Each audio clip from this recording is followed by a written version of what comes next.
New Thought Media Network.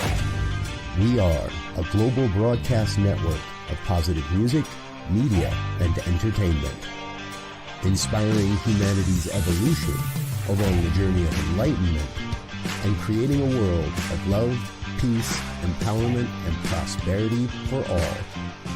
New Thought Media Network. Positively inspiring.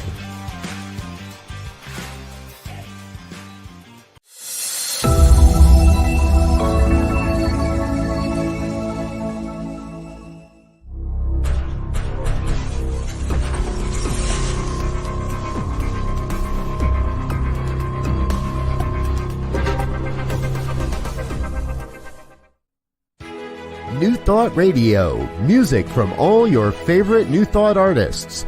From Jamie Lula, Karen Drucker, Gary Lynn Floyd, Ricky Byers, Daniel Nahmod, Eddie Watkins Jr., and many, many more.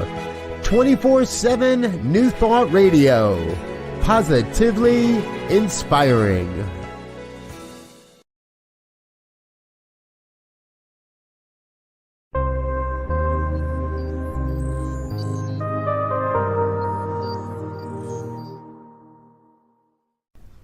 New Thought Media Network. We are a global broadcast network of positive music, media, and entertainment, inspiring humanity's evolution along the journey of enlightenment and creating a world of love, peace, empowerment, and prosperity for all. New Thought Media Network. Positively inspiring.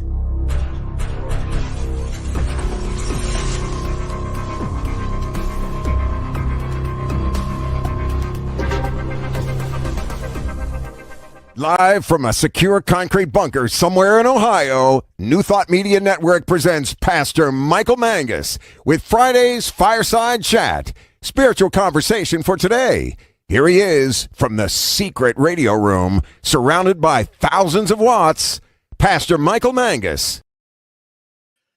Well, good evening to you and welcome from across the United States and also around the world. It is time once again for another fun-filled, thrill-packed, and guaranteed always exciting edition of the Friday Evening Fireside Chat here on your New Thought Media Network.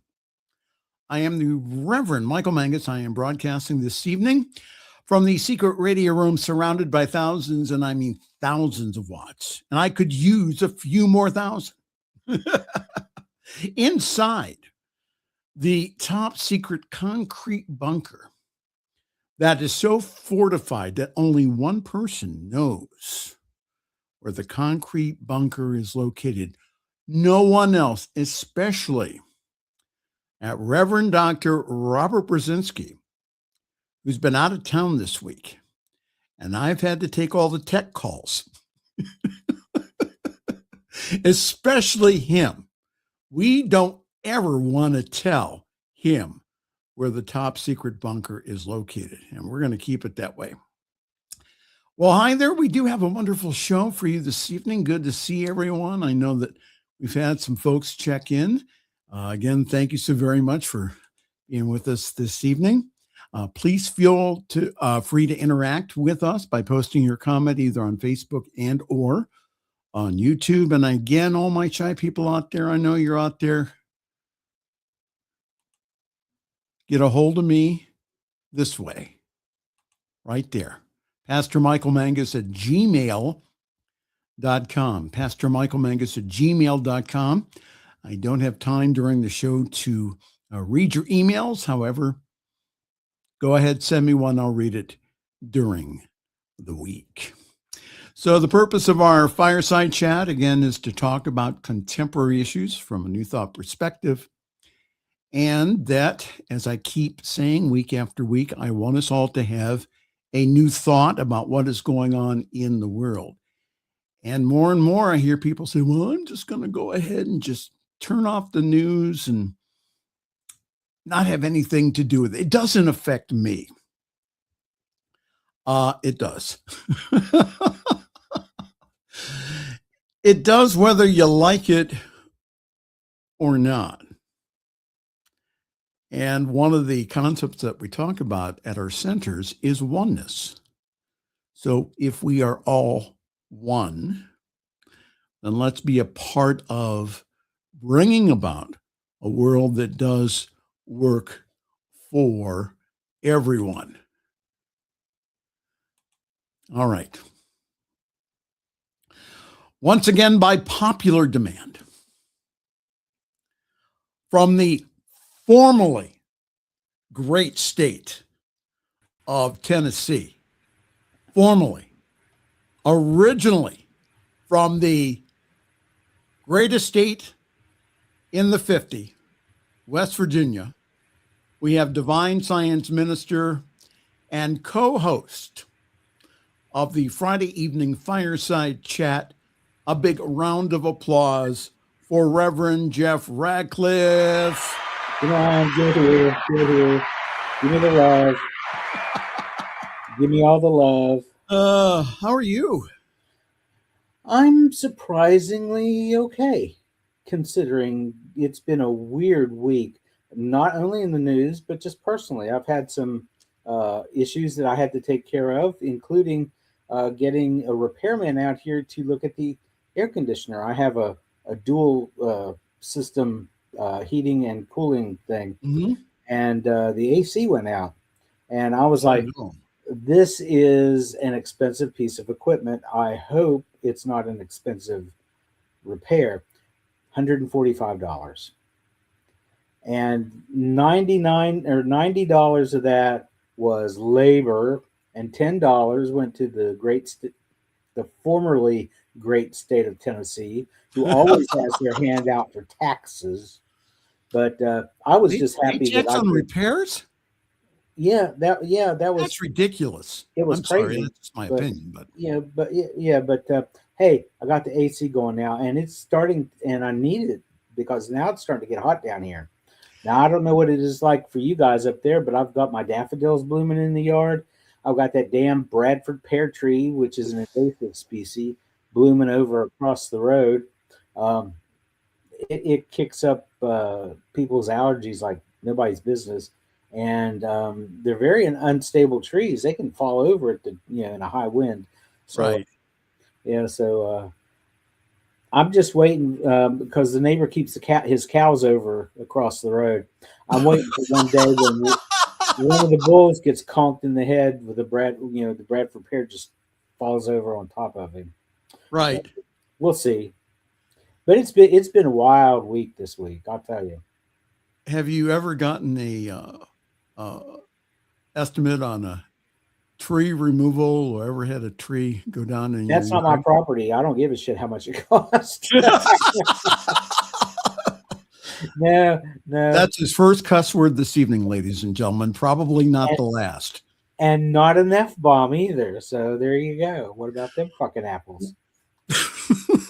Well, that's one of the ones that you had designated for this evening.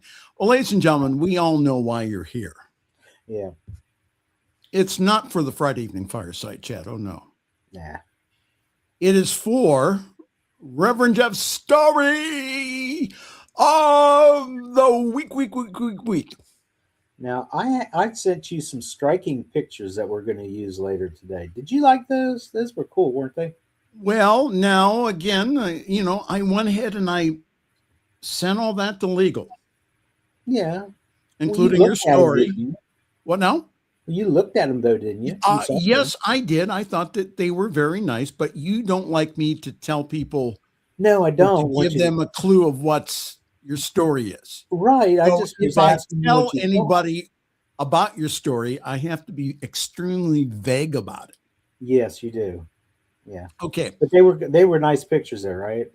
Yes, they were, and our overworked and underpaid legal department here at the New Thought Media Network, who are just like the rest of us, overworked and underpaid.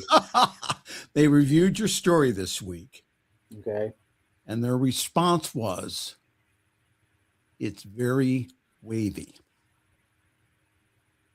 Yeah. That was their response. Now, legal did not think that you needed any F-bombs for your story. However, after reviewing the news this week, legal They knew I was spun gonna the let wheel loose of anyway. F's. What now? They knew I was going to let loose anyway. Legal spun the wheel of S because Reverend Dr. Robert Brzezinski, as we were talking about pre-show, that he was down in Nashville, Tennessee. He was in my neck of the woods. Do you know that little peckerhead did not even bother to come visit me? Nor any of the board members of International New Thought Alliance. Yeah, I know. None of them came. And you're a lifetime member too. I am. I'm like totally pissed. I'm just gonna have to write a letter or something. You know, do me a favor, please, and take down my banner. Oh, okay. I'm sorry. Well, we're still not done with your story of the week. Well, we spun the wheel of F's. Oh, right. Yeah. Okay, because Rev Doc was out of town. Yeah. The number it landed on was 55. Oh. And 10. Considering the news of the past week, legal has given me permission to grant you another 5. And after going through the news this afternoon for 4 hours and going, I think that Reverend Jeff's going to need more than these. You may need all of them. Now, you only have 9 left because you used one already. Yeah, I just used one. Okay.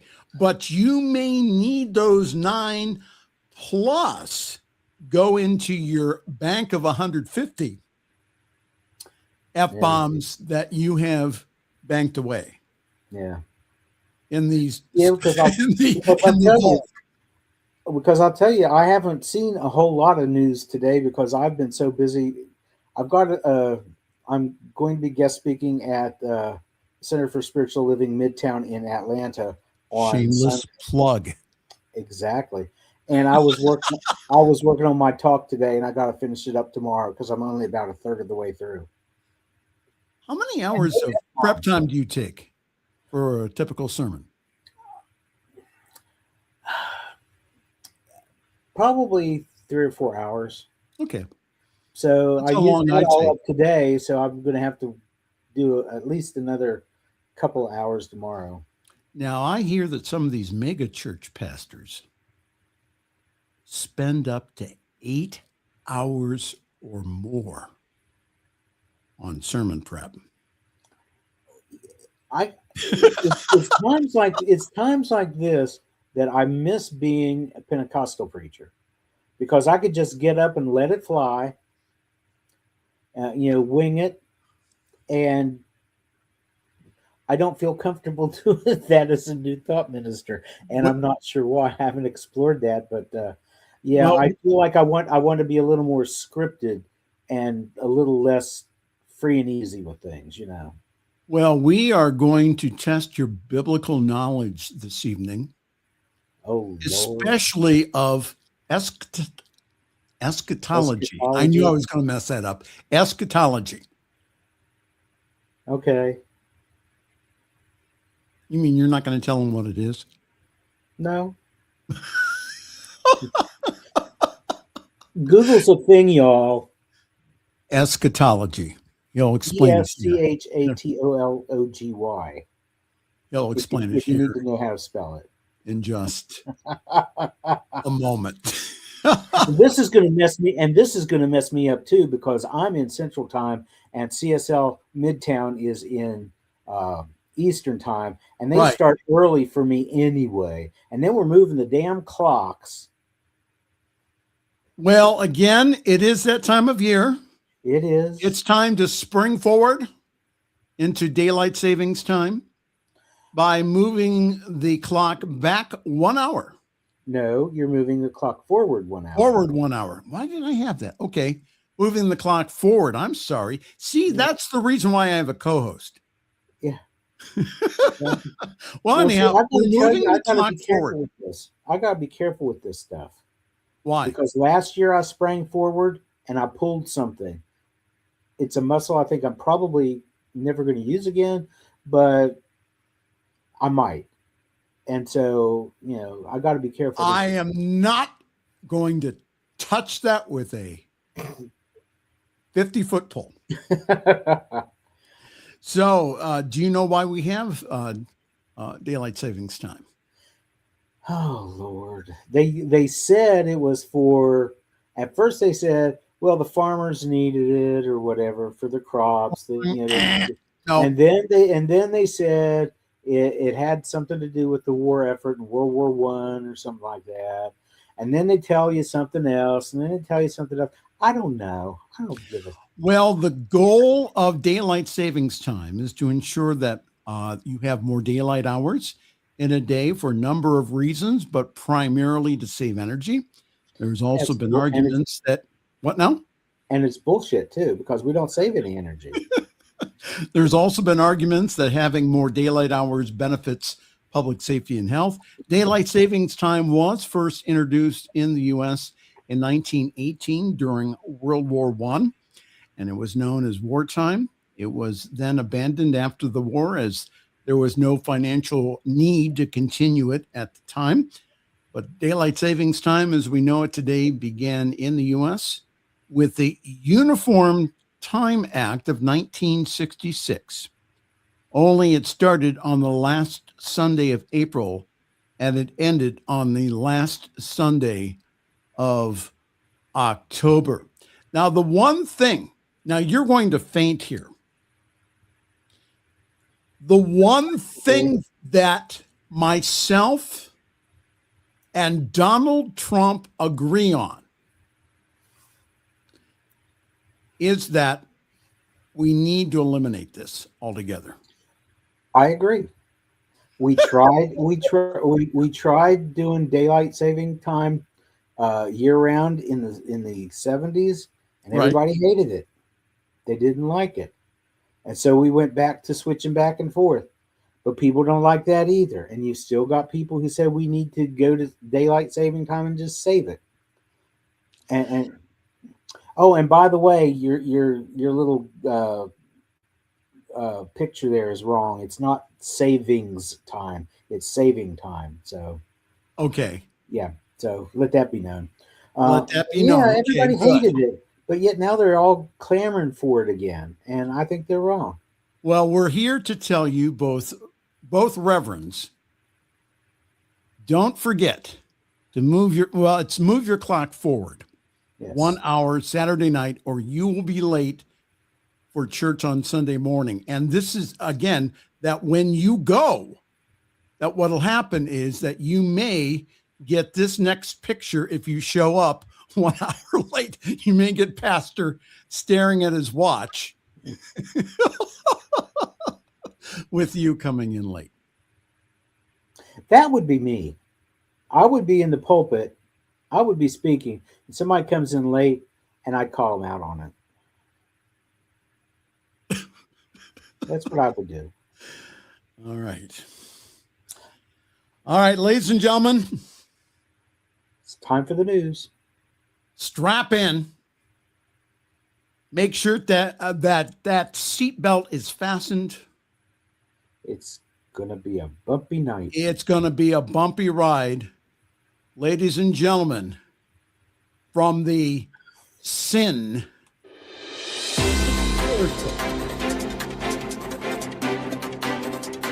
Information Network, it is time for the news. Reverend Mutt and Reverend Jeff reporting. All right, now don't get upset at this first picture, okay? Okay. There he is, acting all presidential down at Mar-a-Lago. Doesn't he look serious? See, what happened after the... What happened? Get on with it. What happened after the show last week was that then all hell broke loose. Maybe we should have just stayed on. We should have.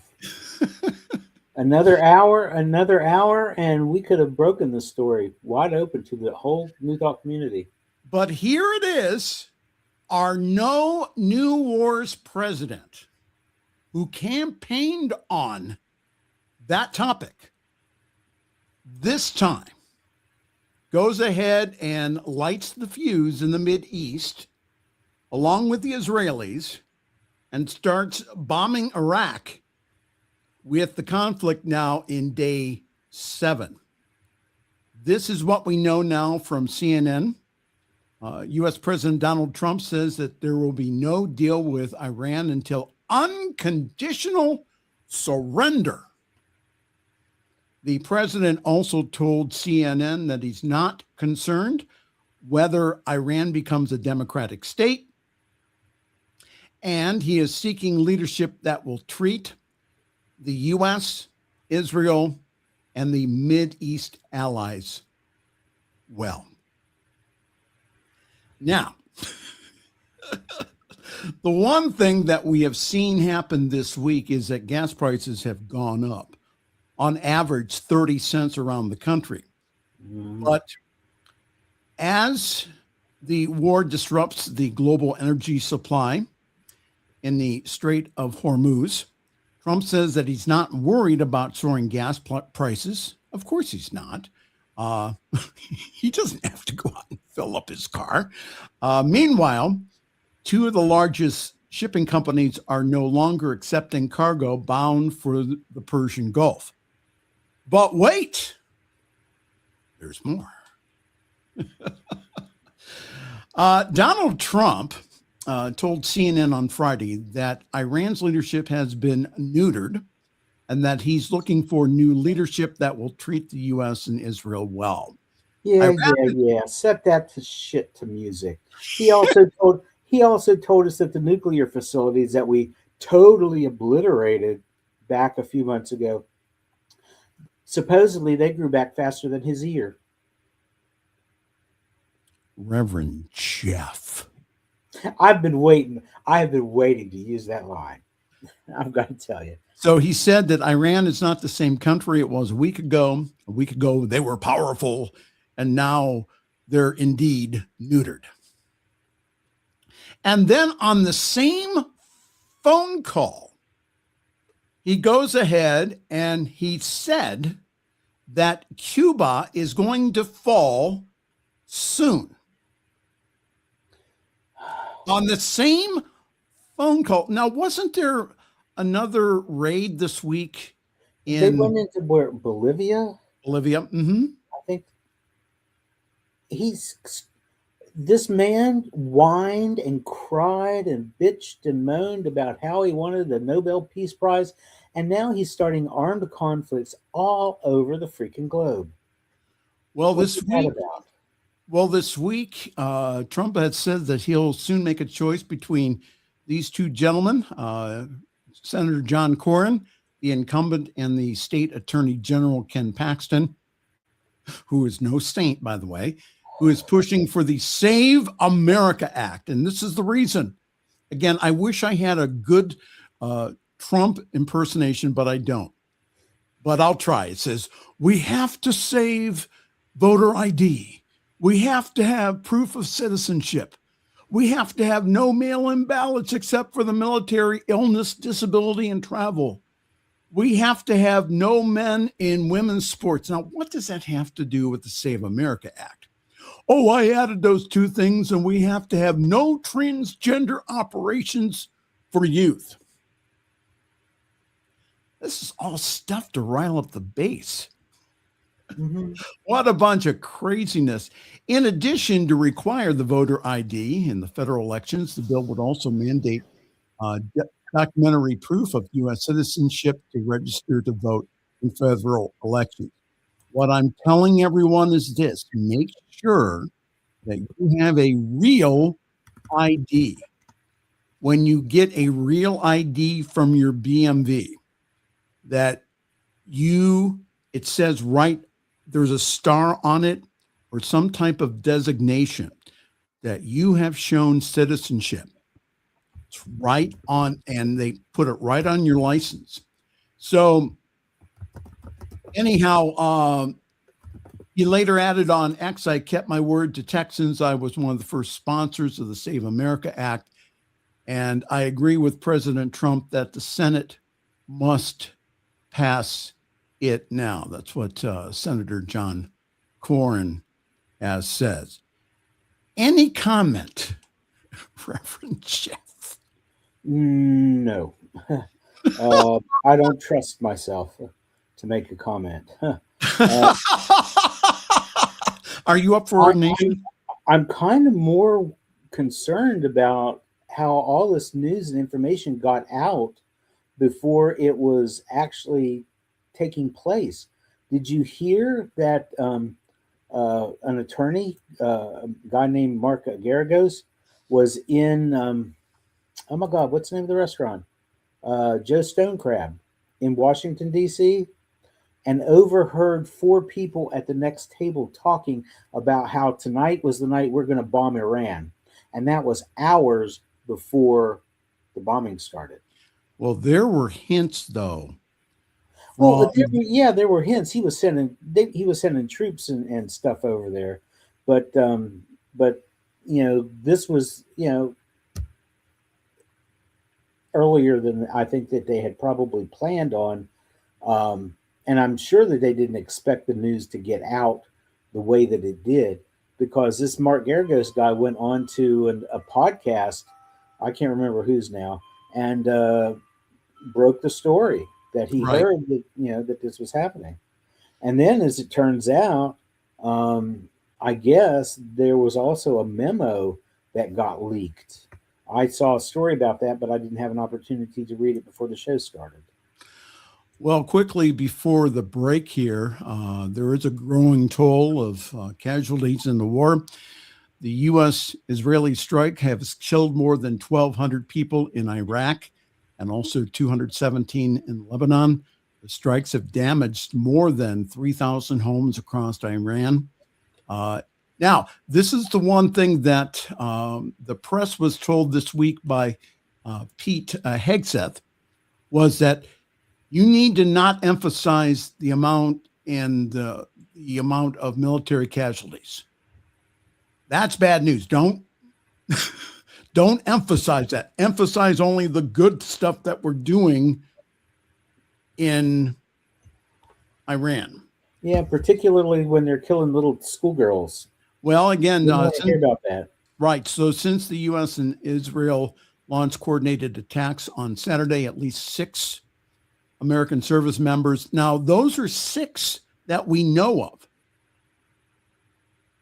They may be hiding deaths. That's what do you think? Possible.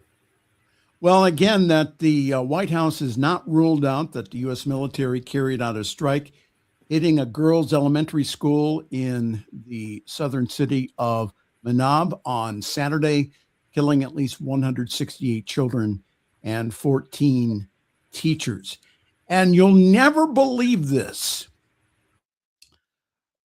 Reverend Jeff.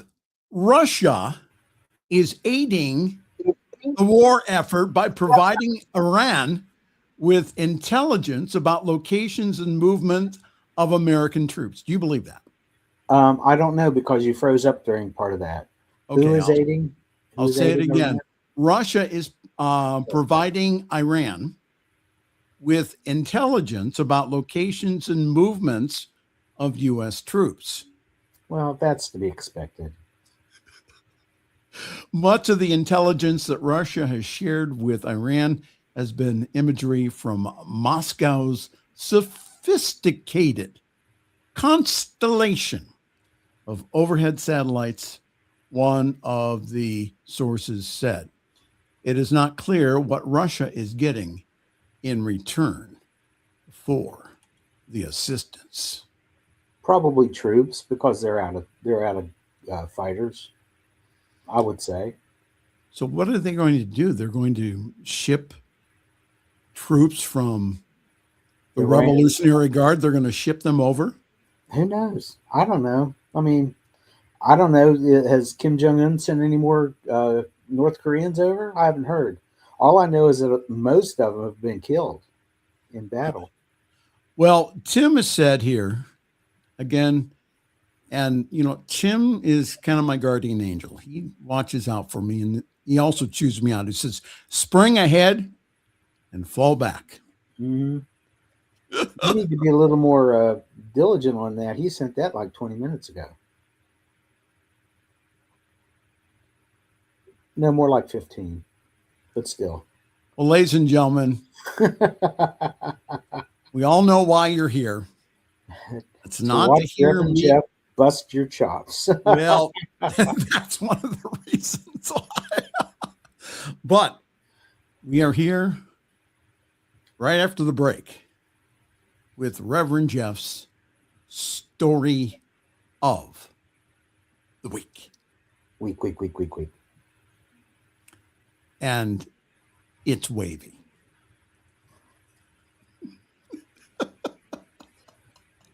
All right.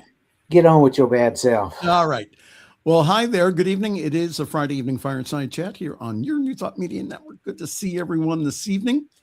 And I would like to remind you that coming up this Sunday, live and in living color, we're going to have our service online here from Akron to the world, summitcsl.org.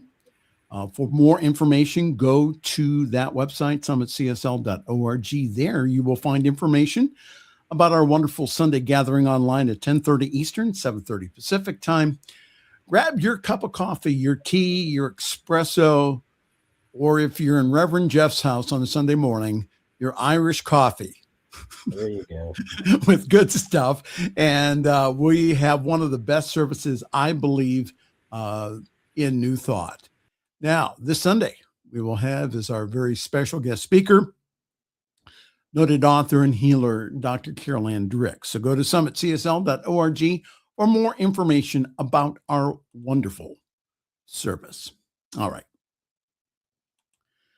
It is time for that thing we call a break, where we go sell a few things, and then we will be right back. This is the Friday evening fireside chat here on your New Thought Media Network. Please help us say thank you to all of our organizational sponsors, including the Hepperlin Foundation, Affiliated New Thought Network, International New Thought Alliance, Science of Mind Archives and Library Foundation, Center for Spiritual Living Denver, Center for Spiritual Living Midtown, New Thought Philadelphia, Center for Spiritual Living United Life, Sunshine Cathedral, Planned Happiness Institute, Summit Center for Spiritual Living, One Heart Retreats, Universal Joy Center, Unity Kitchener, Unity Spiritual Center Ottawa, Home Center for Spiritual Living, Satya Center, Begin Within Ministries, Center for Spiritual Living North Jersey, Unity of Savannah, and the Center for Spiritual Living Seattle, as well as all of our individual donors. On behalf of New Thought Media Network, thank you, and please like, share, and subscribe. New Thought Media Network, come be you. Come expand your spiritual journey. Join us for Just the Talk, Sundays, 1 p.m. to 6 p.m. Mountain Time. Experience Unity Kitchener and Ottawa. Center for Spiritual Living Midtown, Center for Spiritual Living Denver, Unity of Garden Park, New Thought Philadelphia, the Sunshine Cathedral, Unity of Savannah, and the Om Center for Spiritual Living. Come unleash your spiritual potential with New Thought Media Network. The views and opinions expressed by Pastor Michael Mangus are generally right. However, they are his own and do not reflect the views and opinions of New Thought Media Network, Centers for Spiritual Living, or any other person living or dead. As they say in the 12-Step Recovery Program, take what you like and leave the rest. Here again is Pastor Michael. So while Rev Doc, you Reverend Dr. Robert Brzezinski, was out of earshot, I made some decisions this week that I think I'm going to get yelled at about. So how much money am I getting? How big's my check going to be? Pretty big. All right. Okay. A lot larger than the last one. Oh, good. Well, ladies and gentlemen, boys and girls, Children of all non-gender, ages. it is time this evening, once again, for the award-winning Reverend Jeff's Story of the Week. And here he is, probably to chew me out about the slide order. No, nothing about the slide order. You just wait until I name the actual thing. Well, you tell me when you want the slide All right. to come up. I did not pass psychic training very well in I home know systems. you're about as psychic as a brick. I think the brick's better though. I'll cue you in. Oh, Okay. Now here's the thing. hopefully I have a cue. Go ahead. Yeah. Here's the thing. Today's not really a story so much. I happened to see something online that I thought was really interesting, and I wanted to share it with you in case you had never heard of this.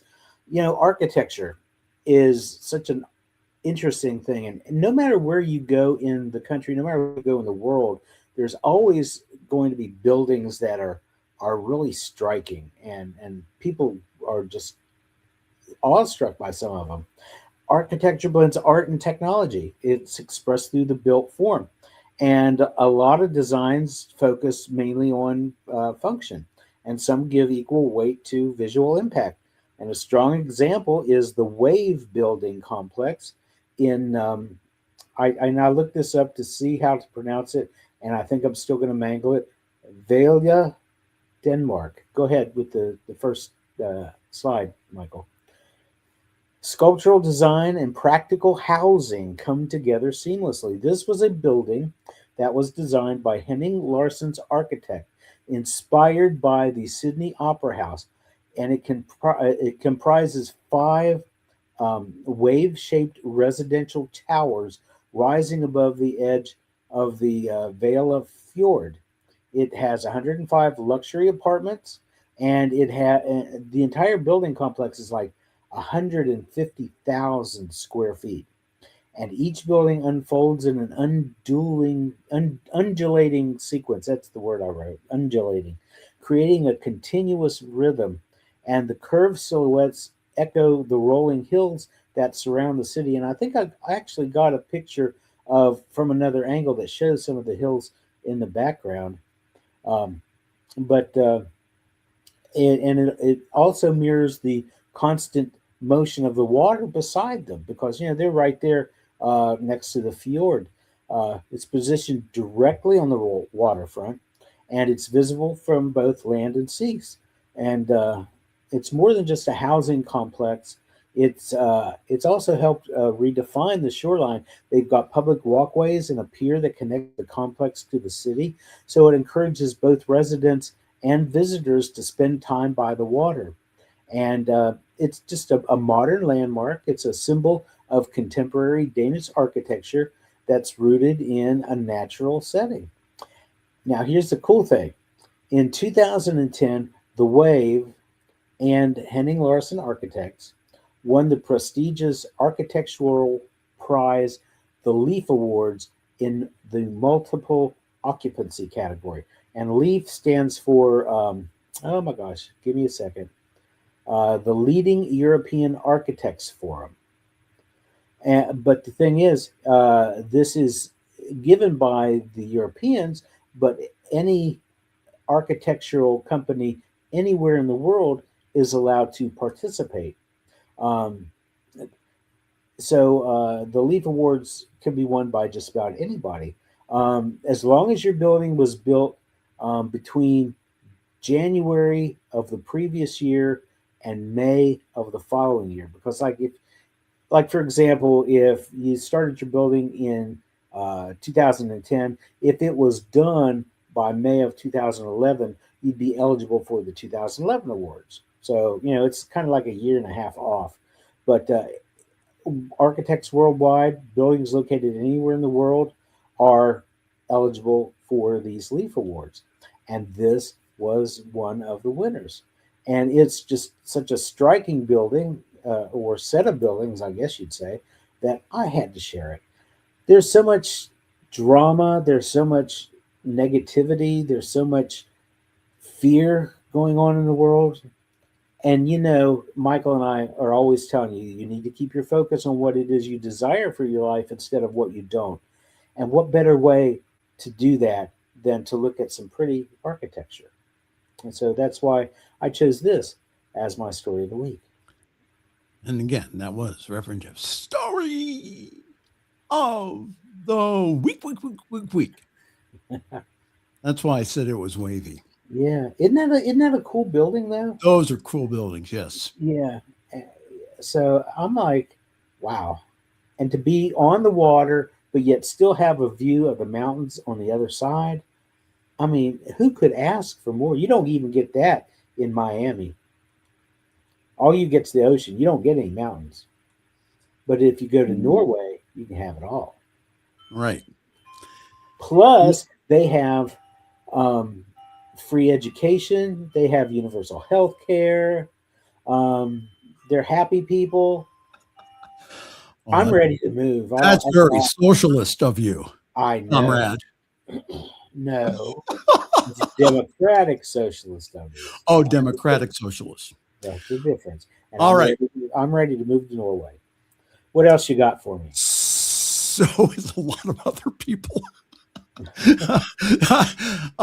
Tim was telling me this week, Tim Davison was telling me this week that he knows of a couple that is moving to Portugal. A lot of people are moving to Portugal. I saw an article about that. It's like one of the top expat destinations now. Ireland, Portugal, and there were a couple other places. I can't remember.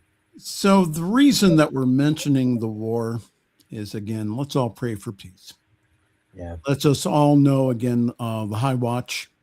Let's all, and again, New Thought survived 2 world wars. So I'm going to do a little more searching the archives at Unity Village about this, but I really believe that it was prayer that got them and also our country through that very difficult time. All right. Well, you know that the prayer for protection, the Unity Prayer for Protection that was written, oh my God, drawing a blank. Who wrote that? James Dillett Freeman. James Dillett Freeman, yes. He originally wrote it for World War II. Okay. And then also they printed cards and sent to the guys when they were in. I don't know if they did it for Korea, but I think they did it for Vietnam. Sent them cards with that on there. It's the only prayer that's actually been taken up in a spacecraft, in space shuttle, but it was written during wartime. We will get through this, folks. We will. We really will. So now there's more. And this is the story that Reverend Jeff is going to have to use his eschatology knowledge about. Okay. U.S. troops were told that the war on Iran was all a part of God's divine plan. Watchdog alleges. Religious Freedom Group says 200 troops have sent complaints of superiors using extremist Christian rhetoric to justify the war.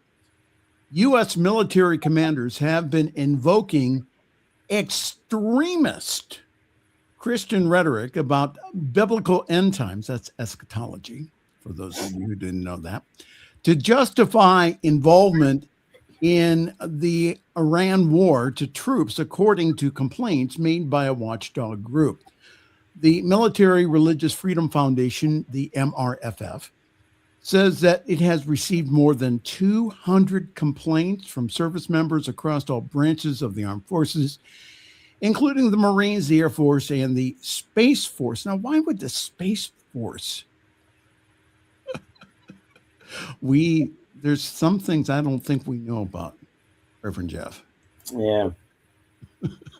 So one complainant, identified as a NCO or a non-commissioned officer in a unit that could be deployed at any moment to join operations against Iran, told the foundation in a complaint viewed by The Guardian that their commander had urged us to tell our troops that this was all a part of God's divine plan.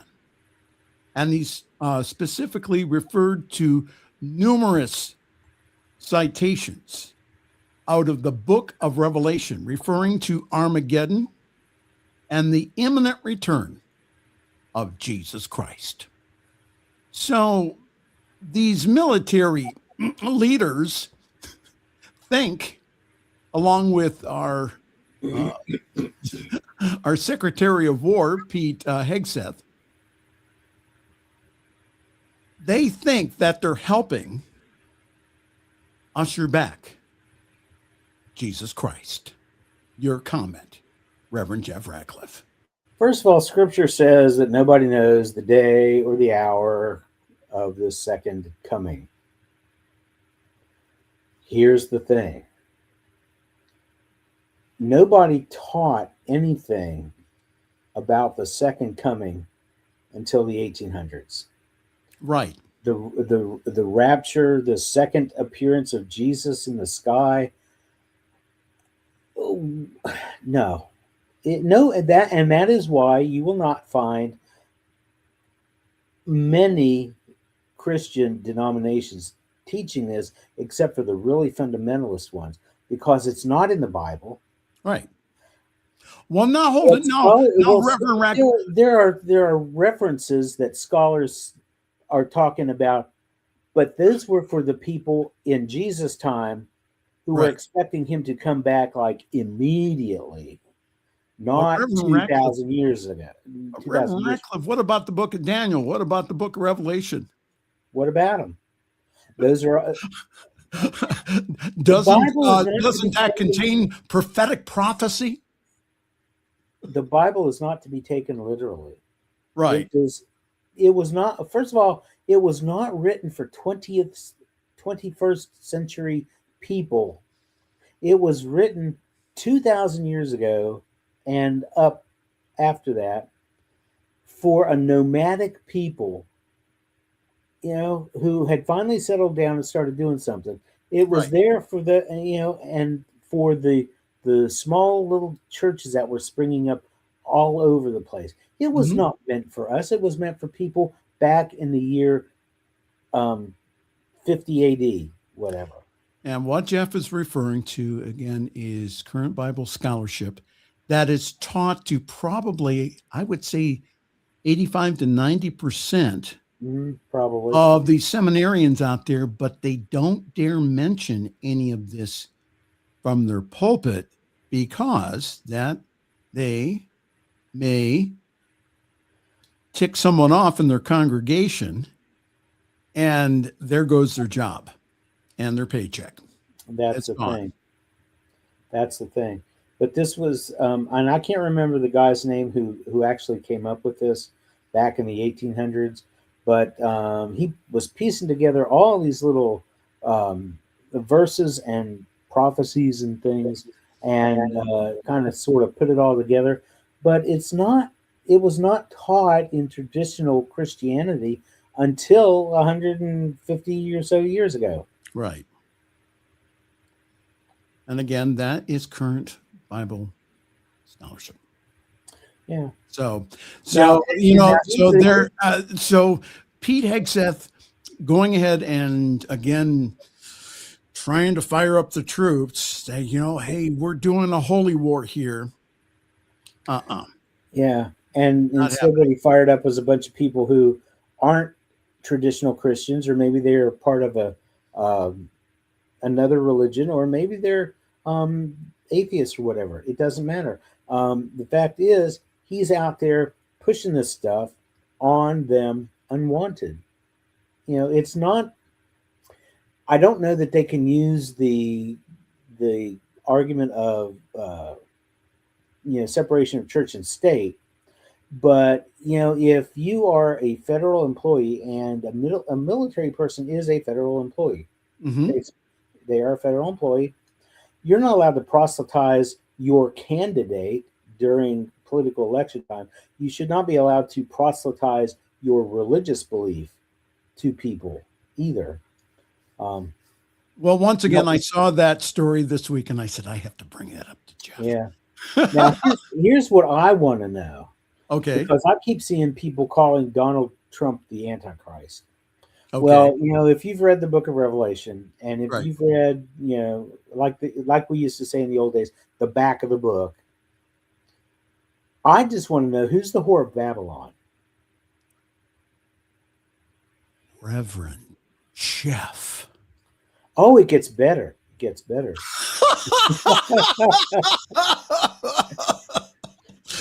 Because it's got. Well, since you are the Bible scholar here, we need to. Who do you think is the whore of Babylon? We need to repent and go in another direction, because I'm going to get myself into a whole lot of trouble. But I will tell you this: I saw somebody sent me a meme. Whore of Babylon. You had to go there. Go ahead. Somebody sent me a meme that had a really cool picture, and it said, "Well, Trump is getting his regime change in Iran, and he's picked a successor for the Ayatollah Khamenei."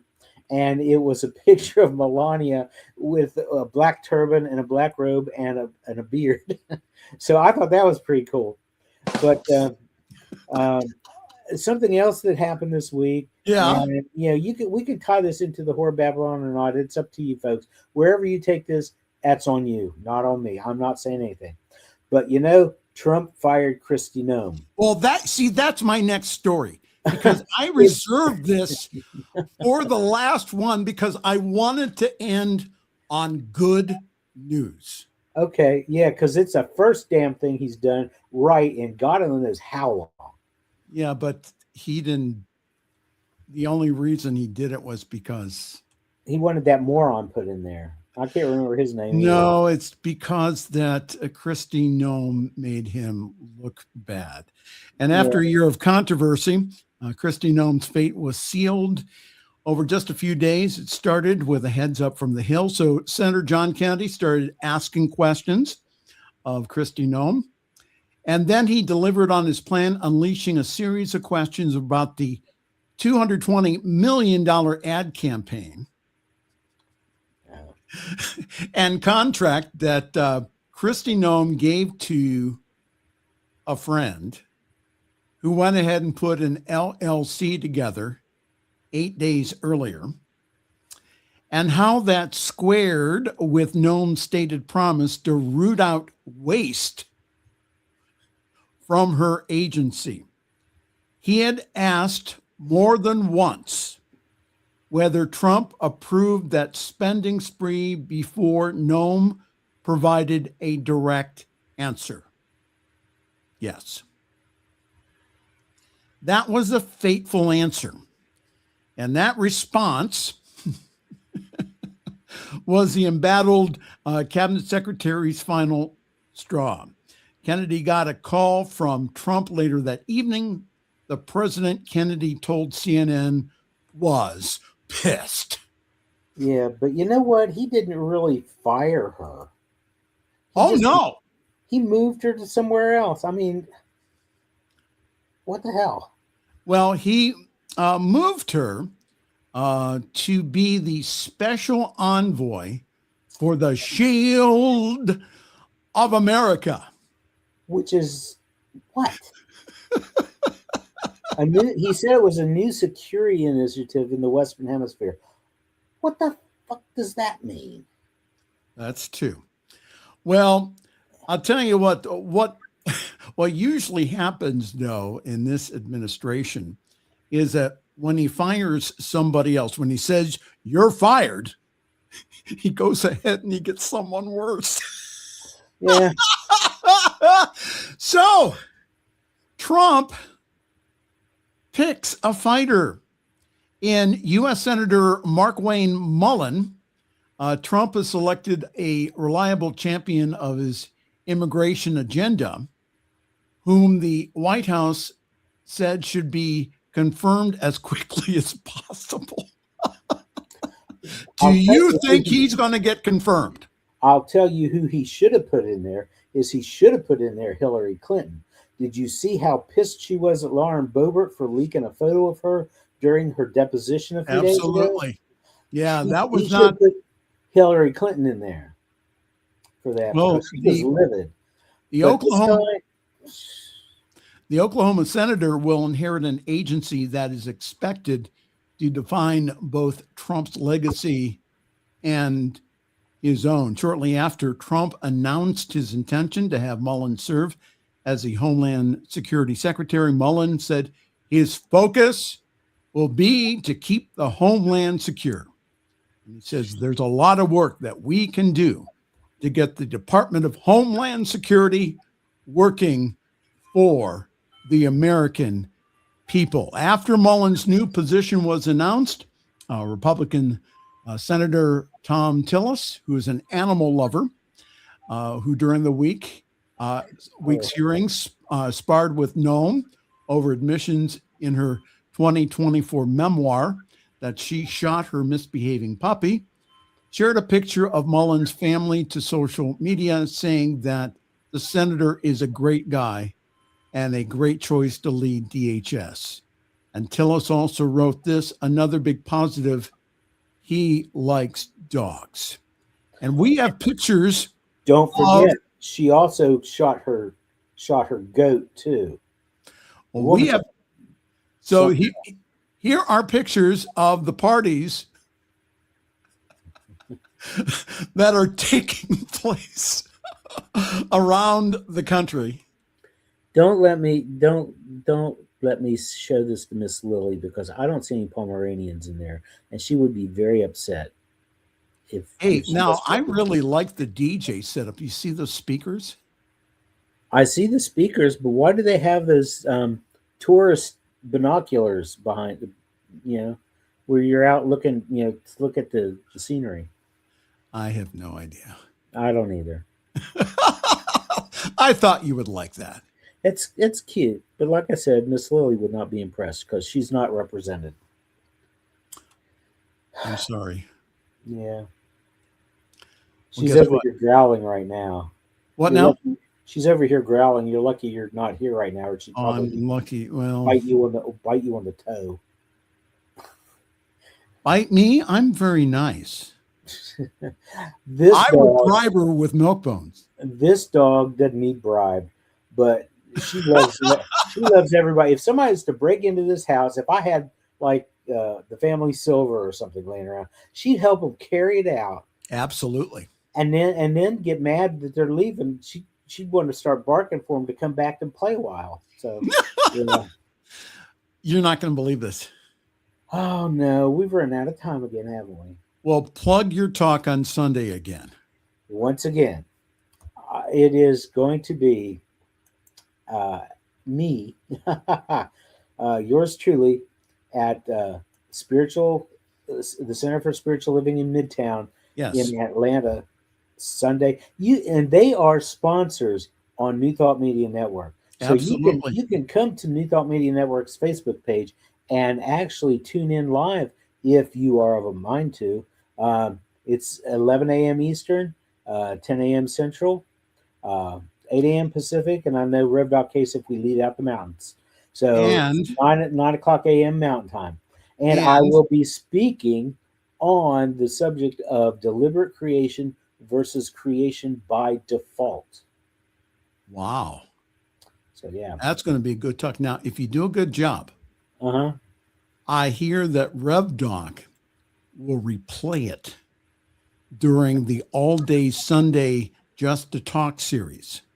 Yeah. But that's only if RevDoc thinks that it's worthy I'm of gonna replay. what is it that Edwin Gaines always says, that this is gonna blow his skirt up? You think so? I think so. It's gonna Reverend blow it Jeff, up so high he's gonna look like Marilyn Monroe in that old movie. right.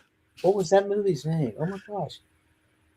I blank on the coolest stuff, and I can't remember. Wasn't that just a photo? But that was from a movie. That was from one of her movies. Yeah. All right. Yeah, he's gonna look like Marilyn. All right. Say goodbye, Reverend Jeff. Bye, Reverend Jeff. And we're done. Thank you so very much for being here this evening, here for the Friday evening fireside chat. It's good to see everyone. And join us next week. Share with your friends, especially those who don't like the news. I think we have a good time with it. And again, that do not let your heart be troubled. We are all going to get through this somehow. I know it looks pretty hopeless sometimes, but again, the hope comes from within us. And as we let our light shine in the world, again, that's what's going to start turning things around here in this country and in the world. On behalf of all of us here at Your New Thought Media Network, I'm Reverend Michael. I'm going to wish you a very pleasant good night and a great week. Thanks for joining us this evening for Friday's Fireside Chat with Pastor Michael Mangus. Join us again next week at 8 Eastern, 6 Mountain for more spiritual conversations for today. For more information and replays of past shows, please visit the New Thought Radio and Media Network's Facebook page. Until next week, may God bless you richly and abundantly.